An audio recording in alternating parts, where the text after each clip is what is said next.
Welcome, ladies and gentlemen. Today we're going to talk about arcs and their measures. So you're going to need your notes, a pen and or pencil, and a calculator, please. All right, here we go. This first one, arc vocabulary, is very important. We want to make sure we get this all into our notes, pictures and everything. So here we have a circle, and we're going to be talking about two different kinds of arcs. We have major arcs, minor arcs. And right here, this is the central angle. So when I say central angle, I mean this angle right here, whatever degree that is. Now, ladies and gentlemen, very important. A minor arc is going to be less than 180 degrees, where a major arc is going to be greater than 180 degrees. Okay, so there's our differences between our arcs. Now we have one more thing to add in here. We have a semicircle, which is an arc with endpoints that are the endpoints of the diameter. So they equal exactly 180. So this is going to be exactly 180 degrees. It's going to be our diameter. Make sure you get all these vocab words and the picture into your notes, please. Alright, ladies and gentlemen, this is just an example. If you would like to get in your notes, you may. I'm not going to make you put it in if you don't wish to. We're going to talk about which one's a minor arc, a major arc, and a semicircle. So our first one we have here is from A to B. Now, if we look at this here, before we even get started, D to B is our diameter. So A to B is just going to be a minor arc.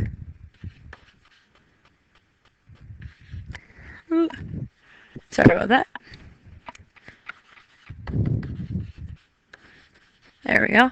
Now, when we look at this next one, we have A, B, C. So that goes here, A to B, and B to C. Now, we're not quite at 180, so this is still a minor arc.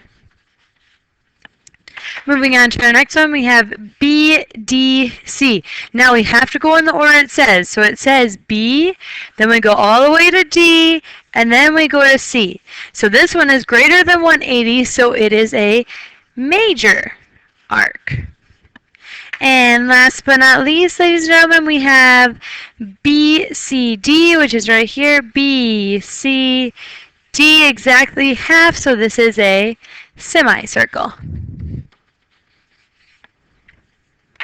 All right, moving on to some more notes. Now that we've talked about major and minor arcs, now we're going to talk about the measure of arcs. So this is important notes, needs to be put into your notebook, please. For this one here, if we look at this, ladies and gentlemen, we have a minor arc right here, AB. Since my central angle, which is right here, is 150, the measure of arc AB is also 50. Now, if I wanted to find the measure of ADB, all I would do is, because it's a circle, I take 360 minus 50, so I would get 310. Now, it's really important that you get this down. The measure of a minor arc is the same as the measure of the central angle. So our angles and our arcs are going to be their same measure when we are at the center C. Okay? All right, moving on to another example. Here we go. I recommend that you put this example into your notes, please. It says, find the measure of each of the arcs of circle C, where AB is the diameter. So first one we're working with is DB. So from here to here, our central angle is 135, so the measure of DB is also equal to 135 degrees. Now this next one, I have the measure of angle DAB. So I have to follow DAB. So to find this one, we know our circle is 360. So I'm going to say 360 minus that 135, and we're going to get a total of 225 degrees. Now our last one here, we have A, D, B. So we're going from A, D to B. That is exactly half, so this is 180 degrees. Goes along with our diameter. All right, moving on to the next example. Here we go. I also recommend that you get this one in your notes. You will see this again on your assignment and a quiz or test. So here we go. We have this circle, and I want to find the measure of EFG. So EFG, right here on my circle. Now the problem is right now that I don't know what my degrees of each segment is, but I do know that each segment of my circle is congruent. So I can take 360 divided by however many parts of my circle are. There's 8 equal parts, so divided by 8, and I'm going to get 45. 45 degrees is each one of these. So if I put 45 in each one of these, all the way around, my total here, so the measure of EFG is going to be 45 plus 45, which is just 90 degrees. So there's my answer for this problem. All right, ladies and gentlemen, now I have 2 vocab words for you. You need to get both of these down, please. This is very important. It's going to come play a big part later on. So congruent circles, circles with congruent radii. Now congruent means the same, so they have the same radii. That means the circles are going to be the same. Now congruent arcs, arcs with the same measure. Okay, but arcs with the same measure in the same circle or in congruent circles. This is very important right here. They either have to be in the same circle or they have to be in congruent circles. So they have to have the same measure in the same circle or in congruent circles.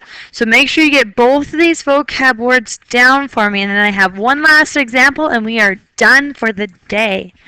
Okay, here we go. Tell whether arcs CD and EF are congruent. Explain why or why not. Now, ladies and gentlemen, you don't have to write all these down. If you wish, you may, but I'll leave that up to you. We're just going to decide whether or not they're congruent. So remember, if they're going to be congruent, they have to have the same measure. So in this first example, they have the same measure, so that's step 1. That's correct. Next thing we have to check, they either have to be in the same circle or congruent circles. They're in the same circles, so this one is yes. They are congruent. And why they're congruent? Because they have the same measure and they're in the same circle. Now if we look at this next example, these two have the same measure. So that's the first thing. Second thing you have to check is if they're in the same circle or if they are in congruent circles. Now they're not in the same circle because here's one circle and then the other circle is going on the outside. So they're not in the same circle, and as we can tell, they're not congruent circles because one's larger than the other. So this is a no. All right, ladies and gentlemen, these are not congruent arcs. And last but not least, we have this one right here where we're looking at CD and EF. Now, if we think back, way back, all the way to the beginning of the year, vertical angles are congruent. So these ones are congruent. They're the same. We don't know what the measures are, but they are the same. And since they're in the same circle, these ones are also, yes, congruent angles. Arcs. All right, ladies and gentlemen, that is all I have for you today. I hope you have a wonderful, fabulous day, and I will be seeing you later. Bye.